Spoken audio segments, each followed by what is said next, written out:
Hey everybody, so I wanted to stay faithful to my word and upload day 2 of my 21-day fast. No food, only water. And I wanted to keep you guys updated on what's going on. So right now is day 2, January 4th, and currently I am at Memorial Regional Hospital in Hollywood, Florida, because a relative close to me has had a psychiatric breakdown.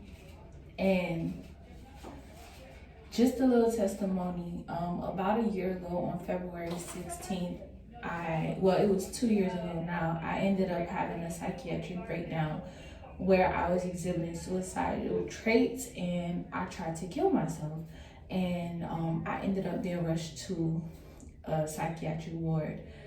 And long story short, I remember sitting in there and I was like, man, I know that I don't even need to be here. There are people that are actually struggling right now with mental illness.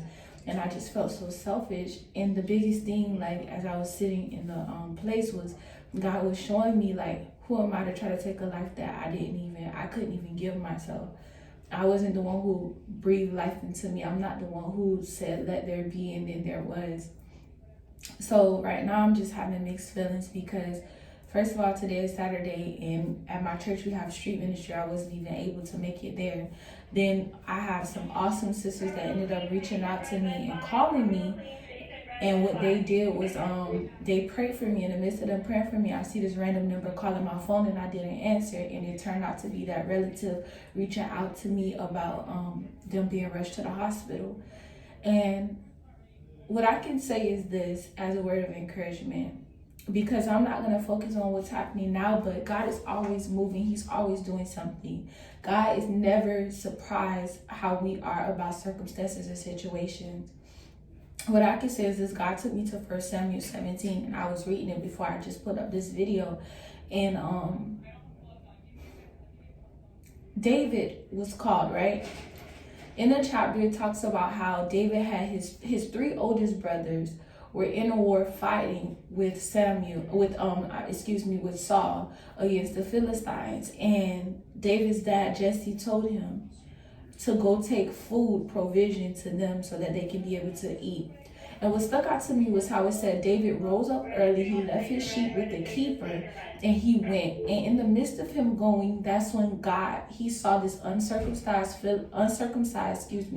Philistine standing on, territory that belonged to the Israelites.